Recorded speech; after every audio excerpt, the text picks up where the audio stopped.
conclusions that yes, efficiencies were important, but they would not be sufficient. And let's just step back and understand why they would not be sufficient. One is... I'm sorry to interrupt you, but I think what we're looking for is figures. So to know what the backlog would be if you just did the mode of trial and other changes, what would the backlog be before you put any efficiency measures or extra funding in? Can you break down how that backlog divides amongst those various cures? I don't think it's not as straightforward as that. One, because we must let Brian do his work. But let me just come back to what we're really saying.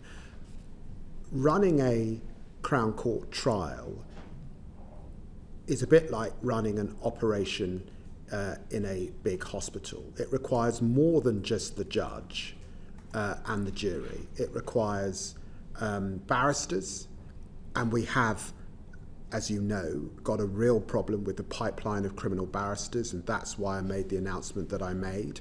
It will take time for those barristers to come on stream. It requires courtrooms, and this committee has taken an interest in real maintenance issues. We have found extra money, but again, restoring our courts to where they were, given that they were languishing for 14 years, will also take time. Victims can't wait and shouldn't have to wait. And that's why Brian concluded that, yes, we must deal with those efficiencies, but we also have to act.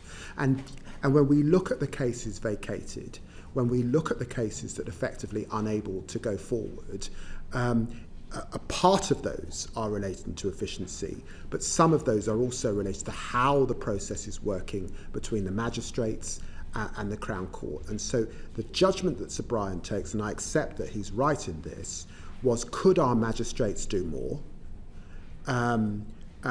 Should we still have the right to elect? And there are decisions that we've made in terms of mode of trial. And effectively, of the 3% of Crown Court cases that go forward, towards the bottom end of that, between the magistrates and up to 3 years, are we content for a shoplifting case or for a driving without insurance? Are we content for a case like that to be before a single judge? And that is the balance of judgment that I have taken. I'm going to pause there because I know a number of colleagues want to come in, so I'll start with Neil.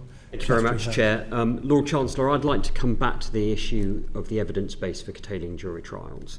Are you able to confirm whether the government currently holds empirical data demonstrating that restricting the right to trial by jury will materially reduce the backlog? Yes, of course we do. Okay.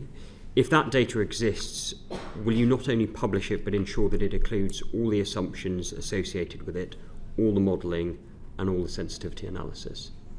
As you know, ministers have a range of data available to them. That data is being updated, it's being validated. Sir Brian himself relied on some of that data, which will inform our data. And as I've said, we will publish the impact assessments alongside the bill.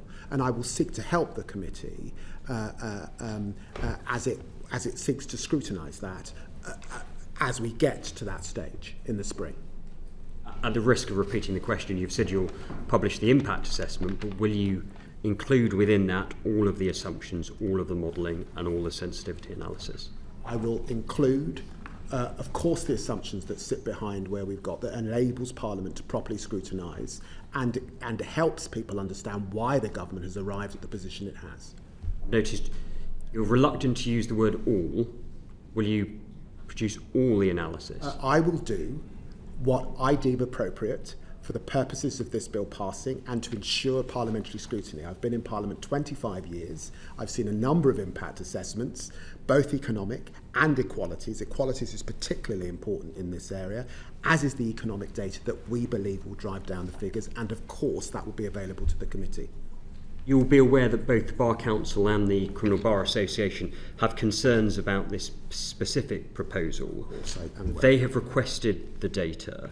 Is there a reason that data has not been shared with them at this stage, given that they are such critical stakeholders? Well, we will continue to work with the Bar Council in the usual way, as you would expect. Do you accept their position, which is that Sir Brian, whilst it's a worthy piece of work, his recommendations have neither been piloted nor have they been modelled thoroughly? Do you accept that position that the Bar Council and the CBA have taken, or do you think they're wrong? Brian, we asked Brian to do a very serious piece of work. He was supported by a panel. Some of that work involved modelling in other common law jurisdictions which were comparable in terms of the changes that were made. You will know also that the department publishes a lot of data. This is the department that publishes a lot of data. Recent court and prison protections were published on the 4th of December. And as I've said, I totally understand that in order to get any legislation through, it's important that Parliament is able to do the proper scrutiny, and so I want to make sure that those impact statements are sound and are thorough, and that parliamentarians are able to do their work both in this place and the other place. There are currently in the region of 17,500 prisoners on remand in this country. Will these reforms apply retrospectively? No. You've also acknowledged that the proposals will not make a difference to the existing backlog in the short term. Given that that is the case, can you explain to victims, to witnesses, to defendants who are currently awaiting trial, often years in the future, why you're not looking at measures that will affect the backlog in a more expedient manner? No, that's a misunderstanding. What I've said is that legislation takes time, and so the proposals that we have accepted that we're making in relation to Sir Brian's recommendations will, of course, can only come into effect at royal assent. But we are getting on with investing in sitting days. That is happening now, and I've increased those sitting days. When the Lord Chancellor was here last year, we were talking at 106 sitting days. I'm able, record funding now, 111,250 sitting days, over 5,000 more than the previous government funded. So sitting days are up, the investment is up. Investing in court maintenance is essential and is happening.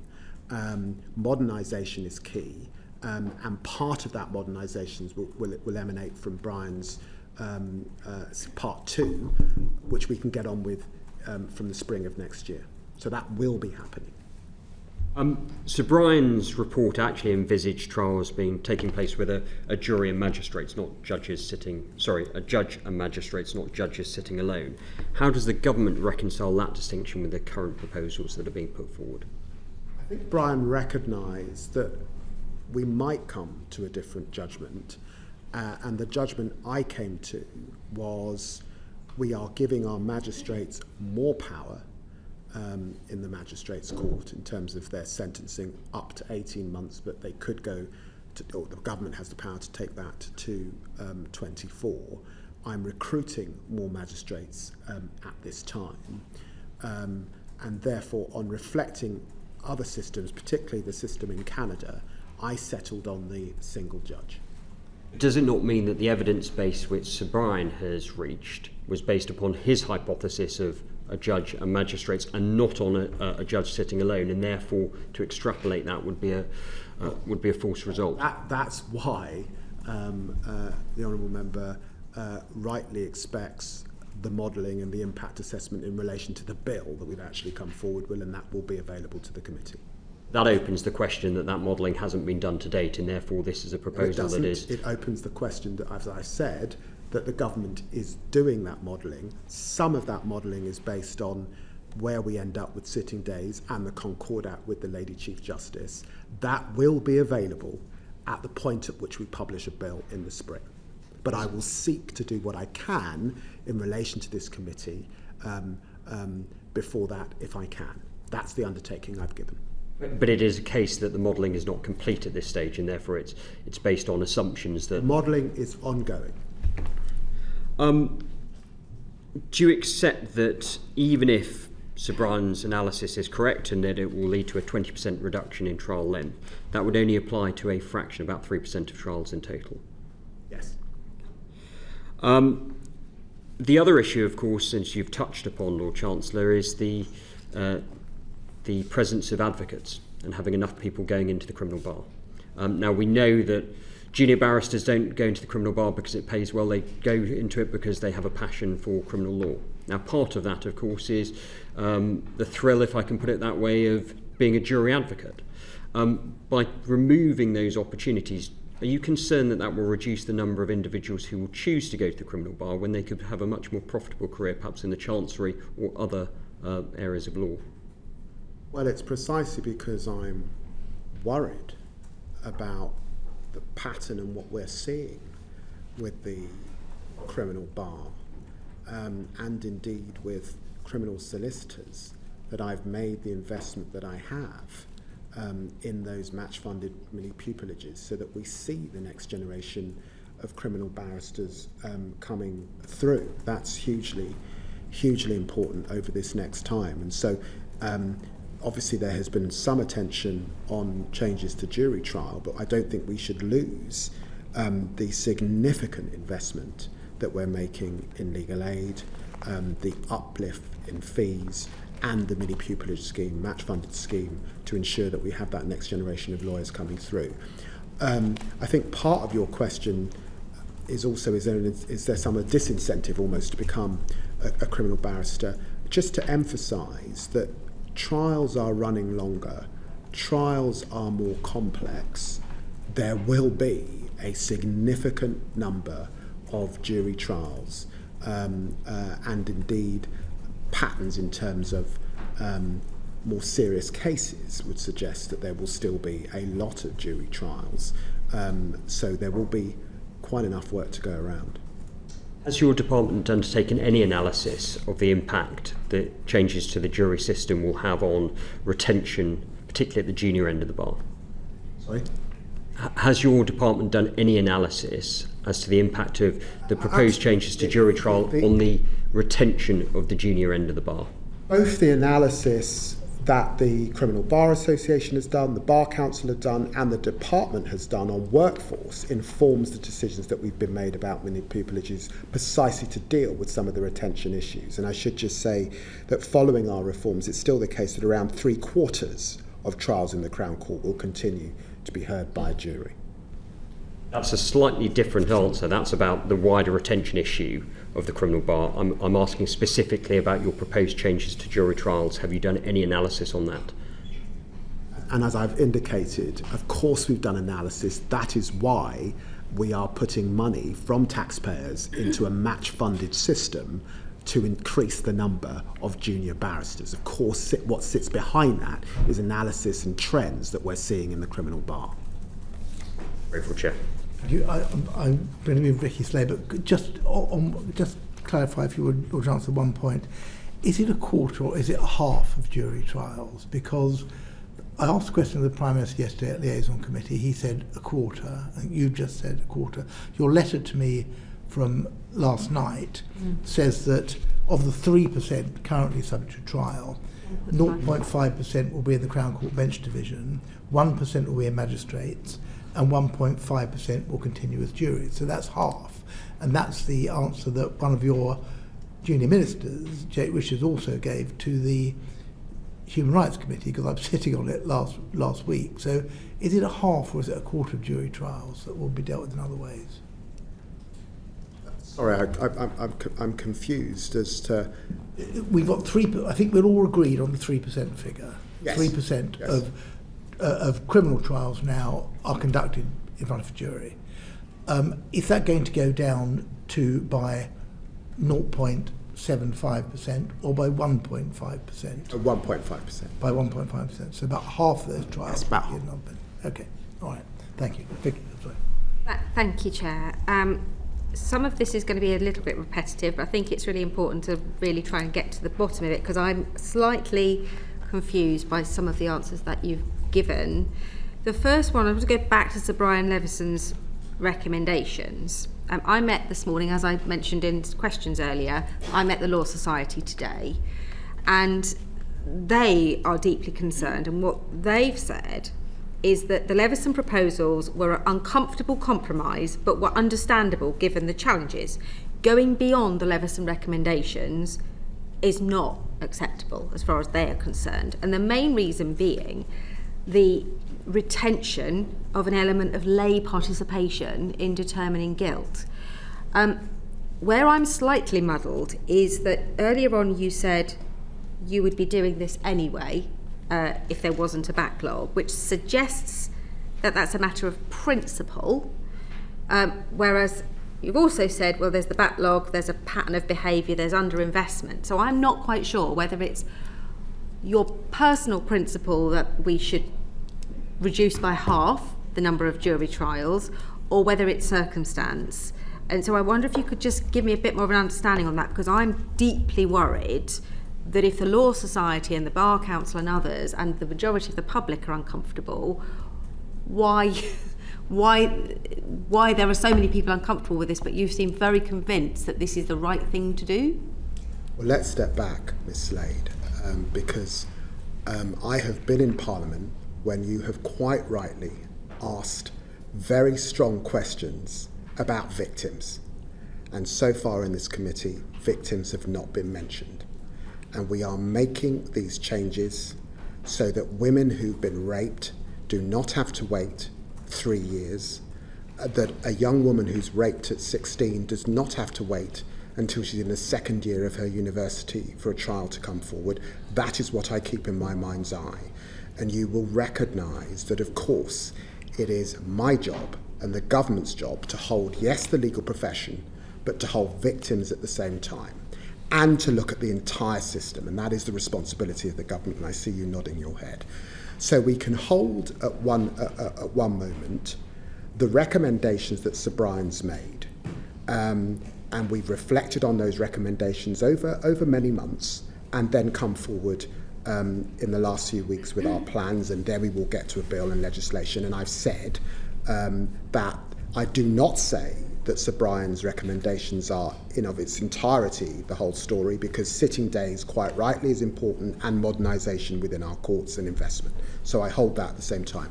But I've also said to you, as a government, when we look at this system and the criminal justice system, when there has not been substantial reform since 1971 to effectively the jury system that we had, when we reflect on the patterns in crime, arrests up, serious violent crime, technology driving historic offences, more arrests, trials that go on for longer, and the patterns, that I do believe that reform would have been necessary. So I don't think this is an either or. I think you can hold both of those two things at the same time.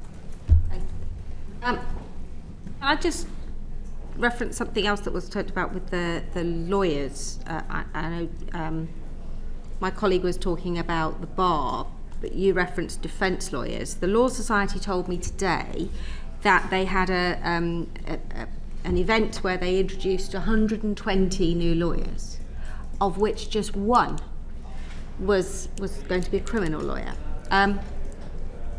Doesn't matter how many rights the government takes away from people to have a jury trial, if there aren't enough lawyers, and there aren't enough courts, and there aren't enough legal advisors in the magistrates' courts, justice isn't going to be done, and that victim is still going to have to wait. Those other things cost a lot of money. So what are you doing to influence your colleagues in the Treasury to properly fund justice, because it has been underfunded, as you've said yourself, for many, many years? And I don't think it's just the last 14 years, I think it's been decades. Ms Slade, you make my case for me. Thank you. Because you're absolutely right, and that's why I said this is like an operation. You do need the barristers, you do need the solicitors, and that's why I announced funding of 34 million a year for criminal legal aid advocates. That's why I've match funded the criminal barrister pupilages, as I've said.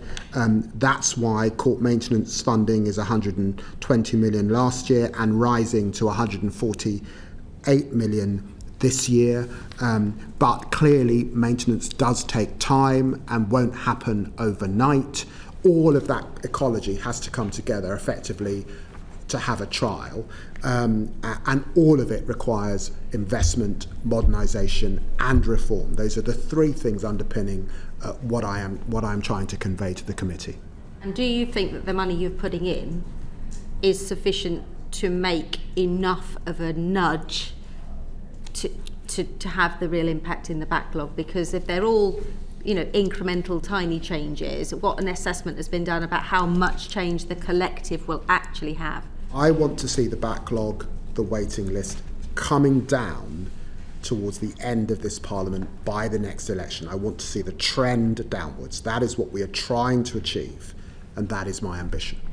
One more question, if that's okay, which is the third time I've asked you this, so you probably know exactly what I'm going to talk about, and that is magistrates and the magistrates' court. The question was asked earlier on this morning, but I'm not sure that we got a particularly robust answer, and it may be that you might need to come back on it, and that is the impact on both magistrates being comfortable with taking cases that have potentially much longer sentences. I mean, I said this morning that 18 months ago we were at 6 months, sentencing for magistrates. By the time we get to the end of next year, they could be looking at cases with a 2-year sentence. That's a very, very big difference for somebody without legal training and somebody who is effectively a member of the community, which I value, having magistrates working in the system. But taking a decision to deprive someone of their liberty for 2 years is very different than putting a fine on or a very short sentence. What assessment has been done on the impact of magistrates to be able to cope with that, magistrates to be able to manage that, manage much longer trials, because as you said, the Crown Court trials are a lot longer, but also the willingness of people to become magistrates and stay magistrates, given that the role is completely different, and given that they are effectively the sort of, the school governors, if you like, of the system, but might feel that this is too much of an overreach. Magistrates Association are supporting these reforms and are up to it, but they're not doing that in a way that says they're not requiring the training and the investment that goes in. And just as magistrates were trained to move from 6 months to 1 year, of course over this next period, and we've got some time because this, it will take us to the end of the year to get royal assent and then implementation in 2027, to train up our magistrates to take on these new responsibilities. At the moment, magistrates completed around 1.4 million criminal cases last year. That is a substantial amount. I thank our magistrates hugely for the work that they do, and I am going to be increasing the investment into our magistracy, and I want to see increased recruitment into our magistracy. My sense is that people are up for being a magistrate. They are a very important part of our system, the lay role that they take. And my view is that they can do more. They are up for more. They can make these decisions. They do the job very, very well indeed. And I want to support them to do more. Russell and then Tony Vaughan. Thank you. Lord Chancellor, you have spoken strongly about the importance of centring victims in this discussion, which I entirely agree with. At the moment, the average wait from reporting a rape to the end of a criminal trial is 6 years. What figure do you think would be acceptable for that period of time? Woman waiting 6 years is our country and our state being in breach, frankly, of that Magna Carta Article 40 edict that justice delayed is justice denied. I've said that I want to see the backlog falling downwards by the end of the next Parliament. That's as ambitious as I believe I'm able to be, and I urge the committee to reflect hard on what I'm saying and what Sir Brian Leveson has said, which is that we will need reform as well as investment as well as dealing with the efficiencies if we're serious about that. If we curtail that reform, we will not have that effect. And so we will do, as I've said, as we've been discussing about the modelling, we will come forward with that modelling and the impact during the passage of the bill. But I want to get that 6 years down, of course I do. Lord Chancellor, please may I reiterate my question? What do you consider, in a civilised society, in the 7th richest country on earth, would be an acceptable waiting time? Well, I would hope that no woman is waiting much longer than 2 years to get justice. That's what would feel, I think, acceptable in a complex system and in a major democracy such as ours. But we are a significant way from that at this point. In terms of the targets that you are setting, when do you anticipate that we would reach that? The only undertaking I can give to the committee, and I'm sorry that I'm not able to give a bigger undertaking than that, is the only undertaking I can do is that the backlog will be falling by the end of the next Parliament. But she will understand. She has heard. You have, Miss Russell. You've heard questions from this committee that might limit those reforms, and therefore. The desire that I know you hold sincerely to reduce that weight for the victim, I don't believe the system would produce if we were just dealing with efficiencies. And so that's my hesitation. I quite agree that the system will not produce that improvement if we are just dealing with efficiencies. I also question whether the proposed reforms would even touch the sides of moving that dial down from 6 years. I think the ambition is to see this start to come down a bit. So. Well, I want to emphasise, I do think it's important to emphasise that if we take this new CCBD division of the Crown Court, and they are dealing with, say, possession of a Class B drug, they are dealing with shoplifting, they are dealing with the ownership of a dangerous dog type case, they are dealing with those cases by a single judge. And Sir Brian's estimate that means the system would be 20% faster, then effectively, once you've taken those cases out, the rape case that goes to trial is speeded up. And that is the significance of the proposal. The proposal reduces half of 3%. Jean, I'm sure it will. I think it will significantly increase the speed of those trials, but we're talking about half of 3% of the total criminal backlog. So my question is, if we want to really move the dial on that 6 years, what do we need to do, and are we going to do it?